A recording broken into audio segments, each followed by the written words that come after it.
My daughter tugged on my sleeve in the diner and whispered, "She looks like a princess." I chuckled and told her maybe more like a queen. But the truth? I had no idea who this woman really was, or how much she would change our story. Rain hammered the sidewalks like 1,000 small fists, turning the streetlights into fuzzy halos and soaking Jason's jacket through to the lining before he could cross the block with Lily tucked under his arm. He leaned his shoulder into the wind, shielding her head, counting the steps to the bus stop the way he always did after the night shift at the public library. 32, curb, 20 more, light pole. Just enough routine to feel like control. He told himself the weather would pass, that 7-year-olds forget the cold if you make a game of it, and he lowered his voice into playful seriousness. "Captain Lily, we're cutting through the storm." She giggled into his collar and tightened her grip. Jason was a single father. Routine was the rope he climbed every day. He saw her at the corner, first a blur, then a figure. A woman in a business dress, bare feet on the wet curb, heels dangling from 2 fingers like an afterthought. Mascara traced the edges of her eyes in soft shadows that the rain hadn't managed to erase, and she moved with the careful confusion of someone trying to remember where the ground lived. She didn't belong to this sidewalk, not tonight. People funneled around her, hoods up, faces down, the way crowds learn to step over a dropped photograph. Jason slowed. He had somewhere to be, someone to keep warm, and yet the world narrowed to the way her shoulders curled against the rain.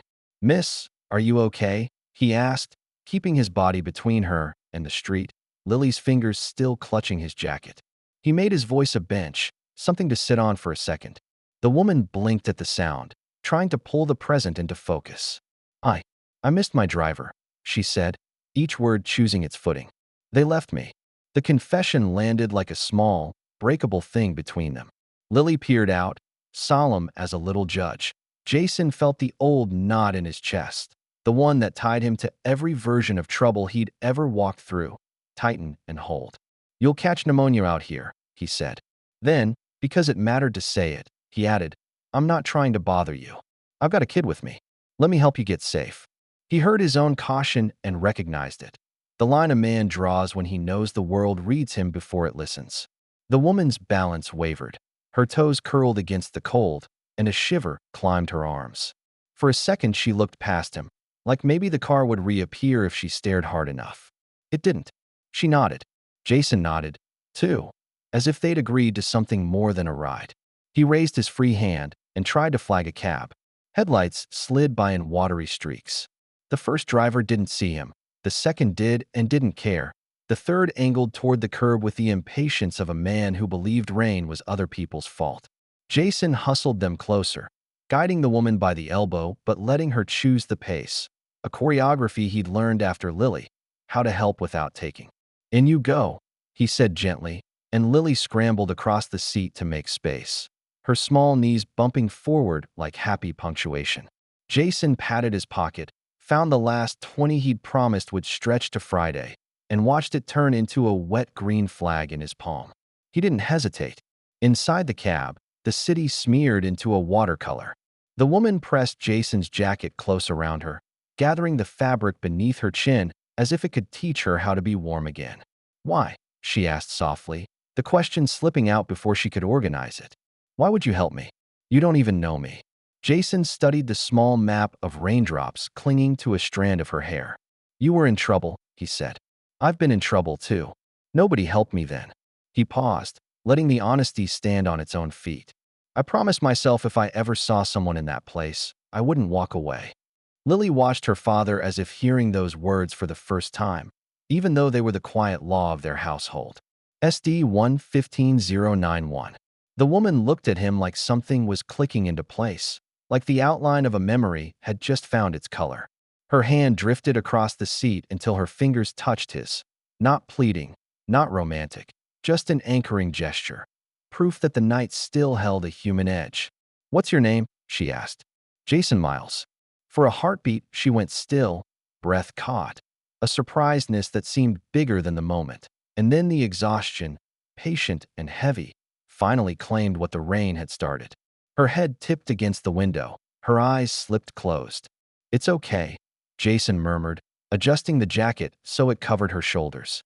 Lily mirrored him, tugging at the hem with solemn concentration. When the cab stopped, Jason paid and guided them back into the weather's gray breath. He considered the options in a quick inventory, none of them generous, all of them real, and chose the one he could stand behind in the morning. He spoke to the dispatcher he knew, the one who never asked too many questions, and then to a women's shelter that would. Her name's unknown, he said, giving his own contact, making sure his tone promised respect. The van's hazard lights blinked like a tired heartbeat as it pulled to the curb. Jason lifted the woman carefully into the staff's waiting care, the way you lift a sleeping child, supporting weight, protecting dignity. The door slid shut. The rain softened as if the sky had stepped back to breathe. Jason stood with Lily's hand in his, feeling the quiet after a decision, not knowing the night had just threaded itself into his future. He turned for home.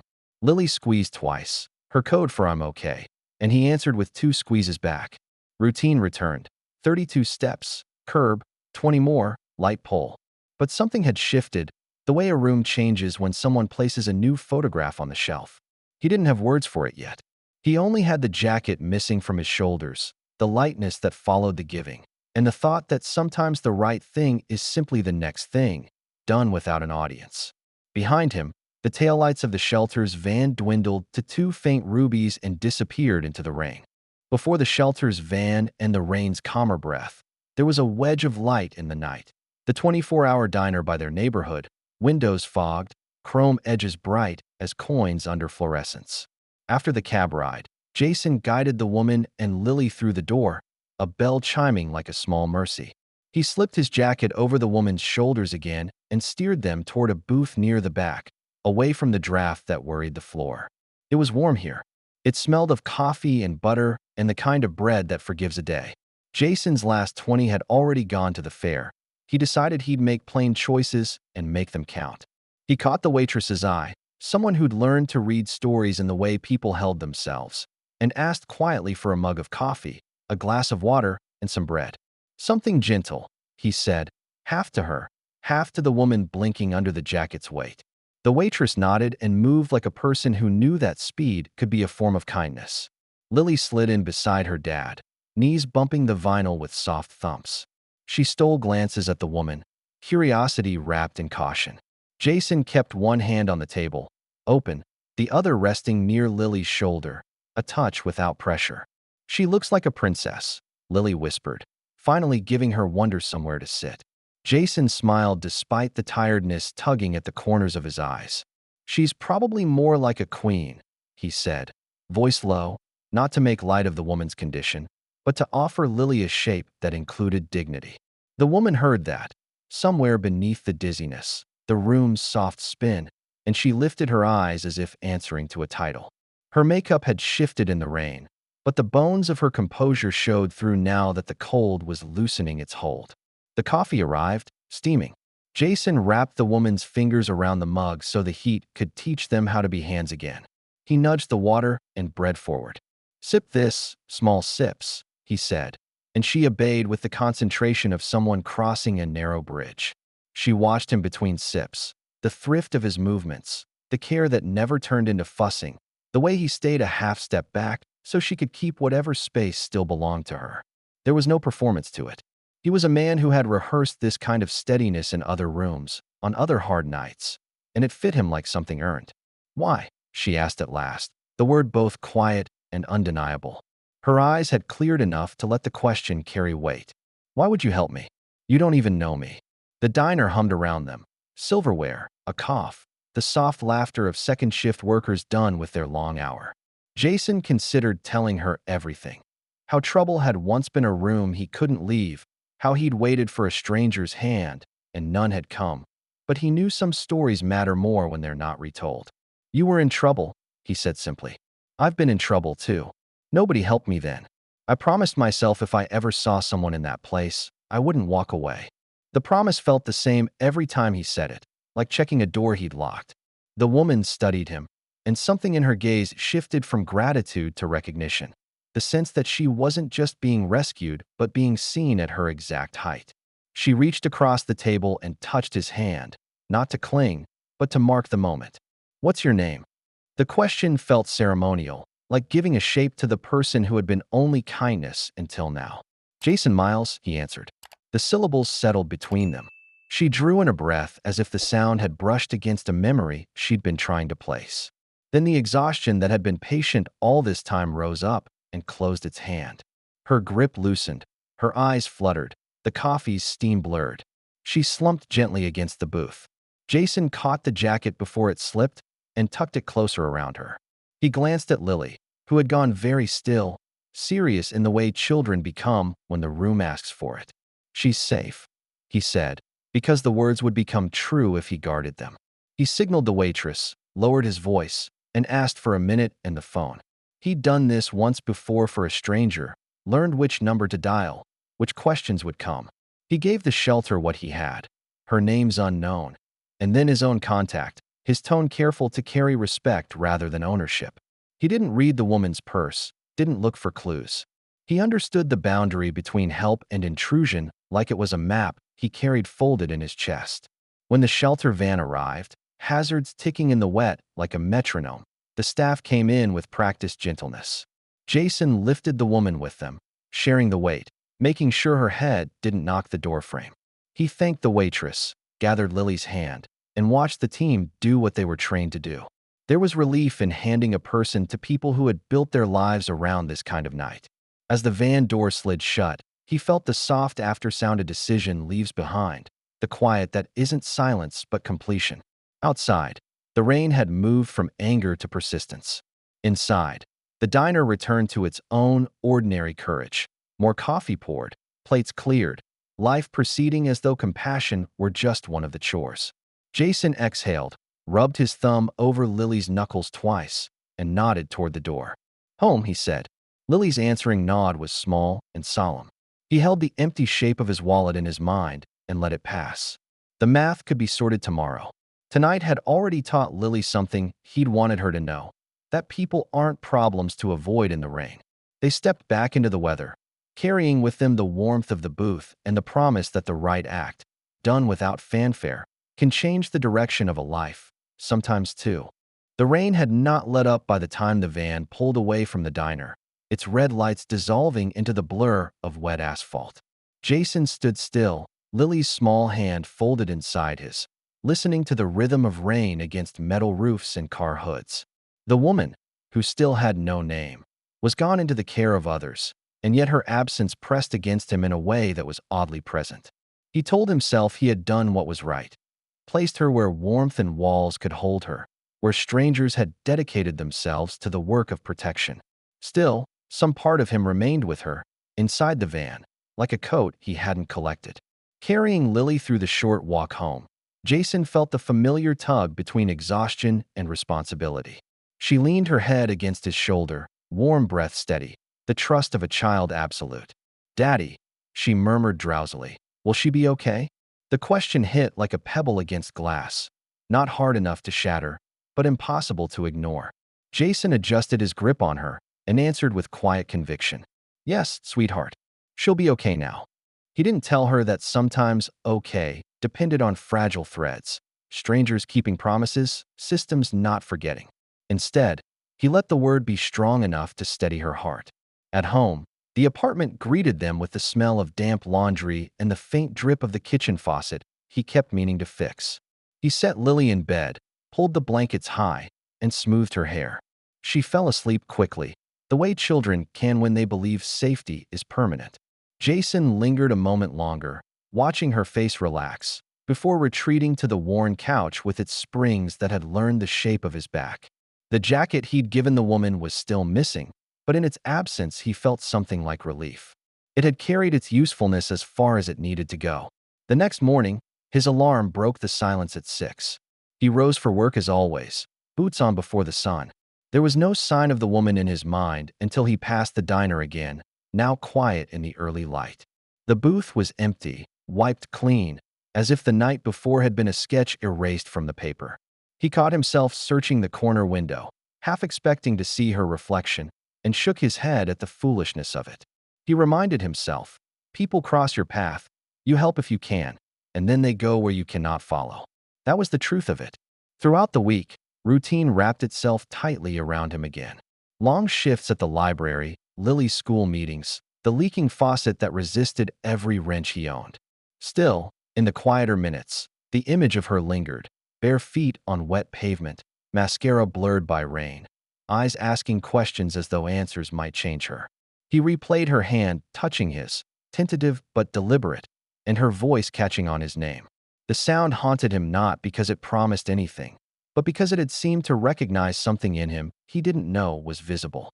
On Thursday evening, as he folded Lily's clothes into neat piles for the weekend, the phone rang once, a number he didn't know. He froze, waiting for the second ring, but it never came. The silence that followed felt heavier than the sound. He told himself it was nothing, maybe a wrong number, and yet his chest carried the pulse of anticipation long after he set the receiver back down. He had given the shelter his contact information. Perhaps they would call if she needed something, or if she remembered his name. But no call came. By Sunday, the rain had passed, leaving the city scrubbed in early autumn light. Jason carried the trash out, Lily skipping beside him, her laughter chasing pigeons off the curb. The ordinary life he had built, the one of routines and small promises, resumed its steady march. And though he would have sworn he had let the memory of that night drift away, he caught himself looking once more toward the street, as if the van might return, or a face might reappear among the moving crowd. He shook the thought free. It was just a night, he told himself. Just a stranger helped, nothing more. But the truth was quieter and less dismissible. Some part of him knew that the story had not closed. It had only been folded, like a letter slipped between the pages of a book, waiting for a hand to open it again. The week unfolded with the weight of habit, each day stitched to the next by necessity rather than choice. Jason moved through it the way a man does when there's no luxury of pause. Boots on, jacket zipped, Lily's hand in his before sunrise. The library's quiet hours stretched long, mops and polishers humming in corridors that smelled faintly of old paper and disinfectant. He found a certain peace in the work, though his back ached and the paychecks never seemed to climb high enough. Peace wasn't abundance, it was survival without collapse. Each evening, he retrieved Lily from the neighbor's flat 2 doors down. Mrs. Alvarez would hand her over with a gentle pat on the head, a reminder that kindness still lived in small places. Jason always thanked her twice, once for the watchfulness, and again for never letting Lily feel like a burden. Then he'd carry his daughter upstairs, listening as she recited bits of her school day, stories woven with the untamed logic only children can manage. It anchored him more than any paycheck ever could. Yet, in the spaces between, when dishes were drying on the rack, or when Lily hummed to herself as she colored, his mind would flicker back to the woman, not in the shape of longing, but in the sharper outline of questions. Who had she been waiting for that night? Did anyone come looking for her? Had she even remembered the man who gave her his jacket and his last 20? He told himself it didn't matter. He had done what was right, and that was enough. But still, her voice lingered in the quiet, asking his name as though it meant something. The faucet in the kitchen worsened, drip turning to a stubborn leak that painted the sink basin with restless rhythm. Jason knelt under the cabinet with a wrench, shoulders wedged against splintered wood. He muttered under his breath, coaxing old pipes like they were mules. The repair didn't hold, but the effort kept his hands busy. Sometimes he thought about how much of life felt like that. Temporary fixes, patched holes, moments held together by determination rather than design. He had grown used to it. Lily deserved better, but this was what he could give until the world widened. Friday arrived with the weight of fatigue. Jason stood in the school auditorium, folding himself into one of the small chairs while Lily's class rehearsed for their upcoming program.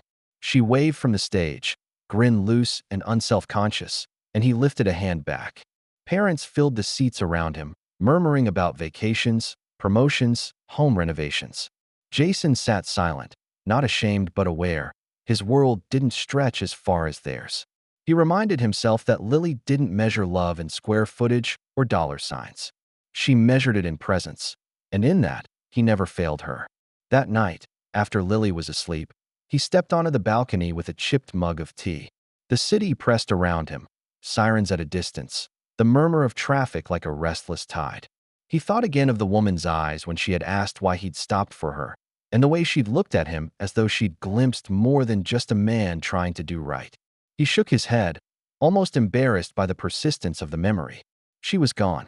The shelter would see to her. His part in her story had ended. And then, on Saturday morning, as Jason sorted laundry into uneven piles, the rumble of a sleek engine broke the rhythm of the street. He looked out the window to see a black car pulling up, its surface gleaming like ink spilled across the curb. For a moment, he thought it must be for someone else. No one came to his block in a car like that. But when the door opened and a tall woman in a crisp blue suit stepped onto the pavement, Jason's breath caught. The face was unmistakable, though changed. No mascara smeared, no stumble in her walk, only composure sharpened to brilliance. Her eyes found his window with unnerving precision. The woman he had almost forgotten was standing outside his apartment. The hum of the car's engine lingered even after it shut off, like an echo not quite ready to leave the street. Jason leaned slightly against the window frame, still holding a pair of mismatched socks in his hands, heart stumbling in his chest. The woman who had been a rain-drenched stranger was now standing on the cracked pavement of his block, radiant and composed, the kind of presence that bent the attention of the street toward her. The blue suit she wore fit her like armor, crisp lines and quiet authority, but it was her eyes that caught him, familiar, brown, and softened by something he couldn't name. Jason shook himself free from the pause and set the socks aside. He called for Lily, who padded in with a toy clutched to her chest. "Stay inside for a second," he murmured, brushing her hair back. He stepped down the narrow stairwell and pulled open the apartment door. She was already halfway up the walk, heels clicking with measured purpose, an envelope tucked under one arm. Rain no longer washed her face clean. Now she wore the calm power of someone who knew exactly who she was. Yet when she reached him, she smiled, not the polite smile of a businesswoman, but something more personal. "Jason Miles?" she asked. Her voice was clear, steady, carrying a note of recognition that unsettled him. "Yeah," he said slowly, unsure if this was still about that night or something altogether different. She extended the envelope. "I'm Veronica Clark, CEO of Clark Enterprises." Jason blinked, struggling to reconcile the woman before him with the figure he'd carried into a shelter van days ago. "Clark Enterprises," he repeated, the words clumsy on his tongue. It was a name he knew from billboards, news articles, even the donation plaque in the library lobby where he scrubbed floors after midnight. "You're that Veronica Clark?" Her smile deepened faintly at his disbelief. "The very same." She held out the envelope. "This is for you." Jason hesitated before taking it, fingers brushing hers. The paper was heavy, the kind you don't waste on ordinary correspondence. He tucked it against his palm as though afraid the rain might return and wash it away. "I don't understand," he said. "You will," she promised. There was no arrogance in her tone, only certainty. From the window above, Lily's small face peeked out, framed by the curtain. She was careful, like her father had taught her, but her eyes were wide with curiosity. Veronica noticed, her gaze softening. "That's your daughter?" "Yes," Jason said, his voice instinctively protective. "She's beautiful." Jason cleared his throat, unsure what to do with the compliment. "She keeps me moving." For a long moment, the street seemed suspended between them. His modest apartment with its peeling paint, her polished presence, the envelope bridging the distance. He wondered what she had come for, why she had remembered him at all. The night at the diner had felt like something sealed, closed. But here she was, standing on his sidewalk, rewriting the ending he had accepted. Finally, Veronica gestured toward the envelope in his hand. "Everything you need to know is in there. I don't want to overwhelm you, Jason, but I've been looking for you for a long time." The words fell into him like a stone dropped into water, creating ripples he couldn't control. He opened his mouth to ask what she meant, but the questions scattered under the weight of her certainty. Instead, he nodded, the only gesture that seemed possible. "Read it when you're ready," she said gently. Then, with a glance at Lily still watching from the window, she added, "I'll explain everything, but I wanted to see you first, to make sure you knew I wasn't just a name on paper." Jason stood rooted to the step as she turned back toward the car. The door closed behind her with a soft thud, the black surface swallowing the reflection of the street. The engine stirred again, low and expensive, and the car eased away from the curb. He looked down at the envelope, heavy in his hand, his name written in ink across the front. The world had tilted in a way that felt both dangerous and full of promise. He climbed the stairs slowly, opened the apartment door, and saw Lily waiting with wide eyes. "Daddy," she whispered, "is she the queen?" Jason didn't answer right away.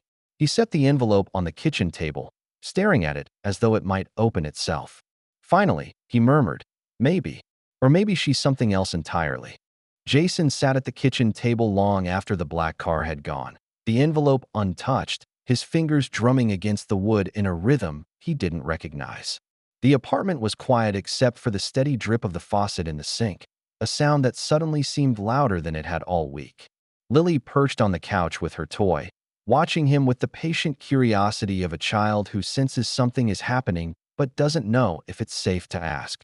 He drew a long breath, slid a finger beneath the flap, and opened the envelope. Inside was a letter, printed neatly on heavy paper. At first glance, it looked official, even sterile. But as he began to read, Jason realized the words were anything but. "Mr. Miles," it began. "Years ago, Clark Enterprises created a philanthropic initiative to support single fathers across the country, men who carried extraordinary burdens with quiet strength. We received hundreds of applications. Yours was among them." Jason's breath caught.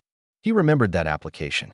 He had filled it out late one night after Lily had finally gone to sleep, hunched over the kitchen table with a dull pencil and a stubborn hope. He had written about losing his wife, about raising a daughter with nothing but grit and prayer, about wanting to give her more than survival. And then nothing. He had mailed it, waited weeks, and heard silence. "Your application never reached us," the letter continued. "It was misplaced in an administrative error. I discovered this months ago during an audit, and it has weighed on me ever since. I gave my word to myself that I would find you. At the time, all I had was your name, Jason Miles. I did not know if you still lived where you once did, or if life had carried you elsewhere. But I promised myself I would not stop until I found you." Jason's hand tightened around the page. His name, his ordinary, unremarkable name, had been carried through time and circumstance by a woman who had no reason to remember him. He read on, pulse quickening. "I did not recognize you the night we met. But when I saw what you did, not for me as a CEO, but for me as a woman alone and vulnerable, I realized I had finally found the man I had been searching for. It was not just chance. It was, perhaps, the way the world insists on weaving people back into one another's stories when the time is right." Jason leaned back, the letter trembling slightly in his hands. He remembered her eyes in the diner, the weight of her hand on his, the way she had whispered his name before exhaustion claimed her. He had thought it was coincidence. Now it felt like something larger, something deliberate, even if unseen. The letter closed with an offer. "I want to correct what should have been corrected years ago. Not because you helped me that night, but because you are the kind of man this world needs. I want to offer you stability, a position that matches your integrity, and a chance for your daughter to grow in an environment worthy of her. This is not charity, Jason. It is recognition. Please, let me meet with you again." The signature at the bottom was bold, confident. Veronica Clark. Jason set the letter down, staring at the name until it blurred.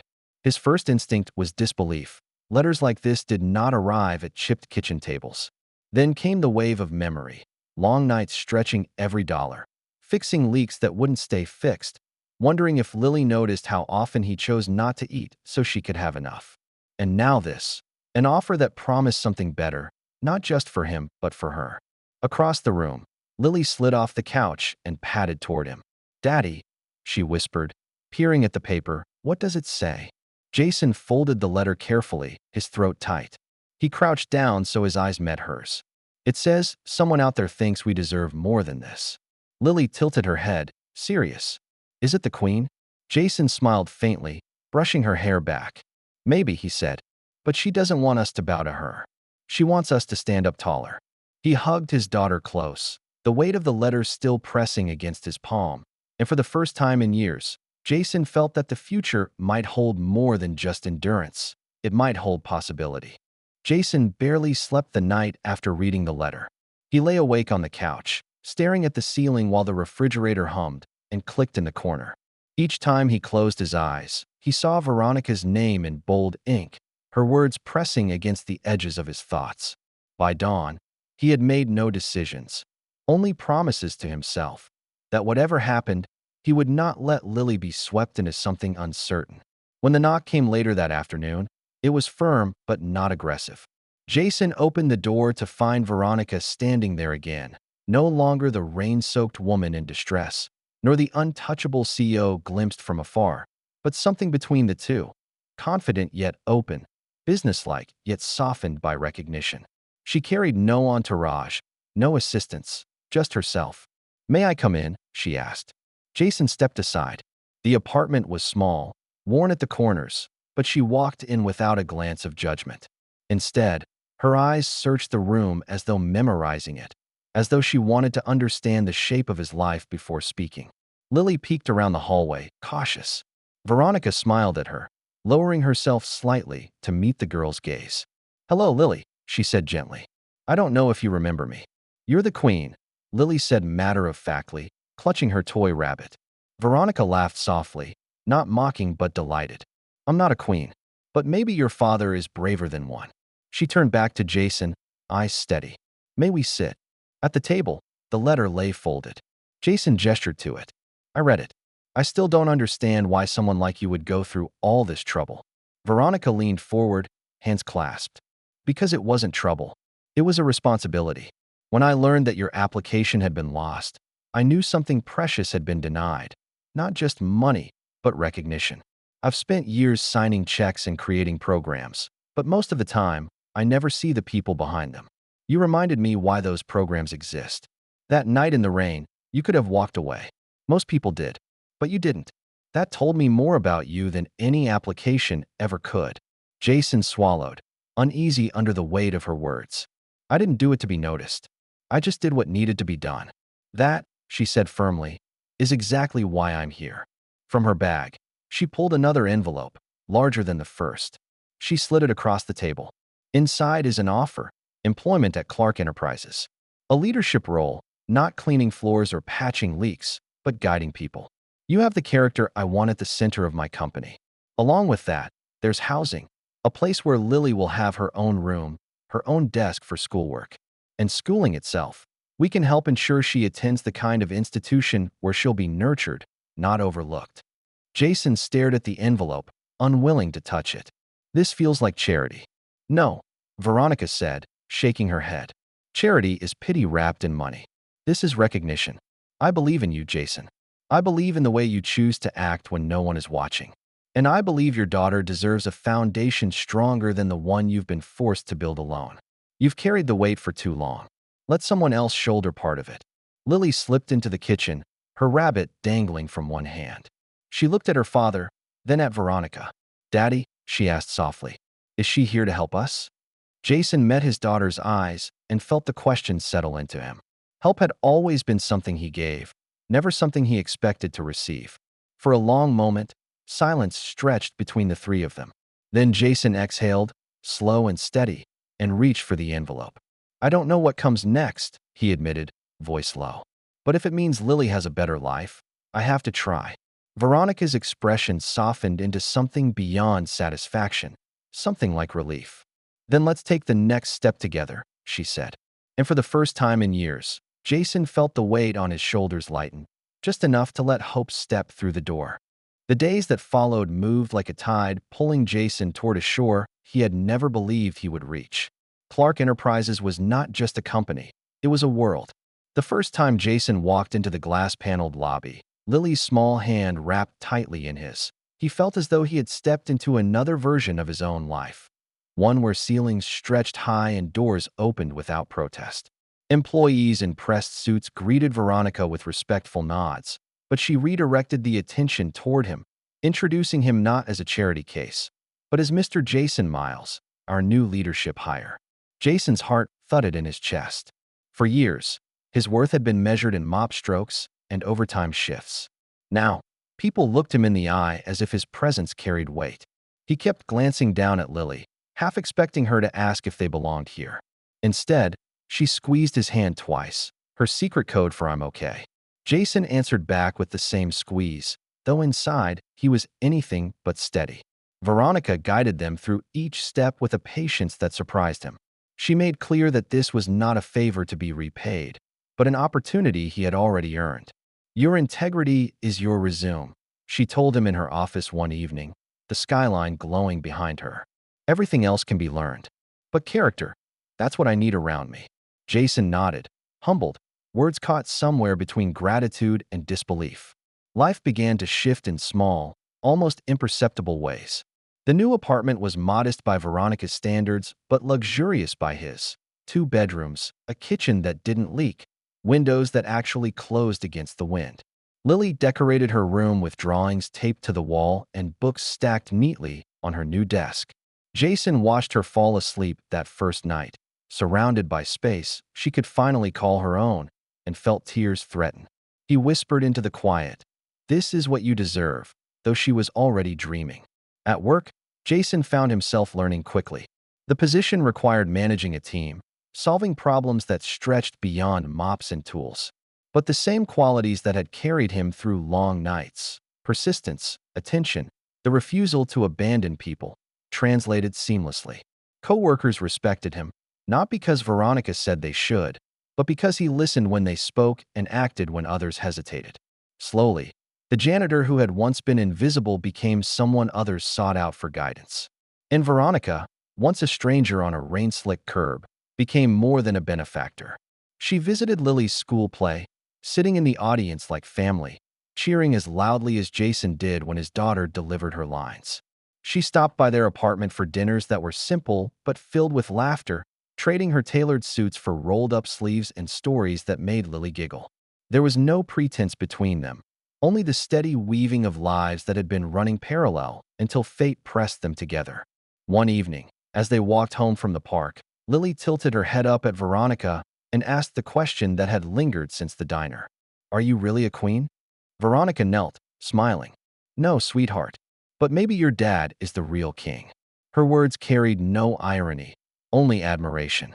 Jason felt the truth of it land inside him, not as grandeur, but as acknowledgement of the quiet strength he had carried for so long. Jason looked down at his daughter, then at Veronica beside her, and realized something profound. Kindness had been the seed, but this was the harvest. Not riches, not titles, but family. A family rebuilt not from blood or luck, but from choices, his choice to stop that night in the rain, and her choice to search until she found him. From then on, Jason's life was not defined by what he had lost, but by what he had chosen to give. And in giving, he had received something unexpected, a legacy Lily would carry forward, proof that compassion was never wasted. It was a foundation strong enough to build a future.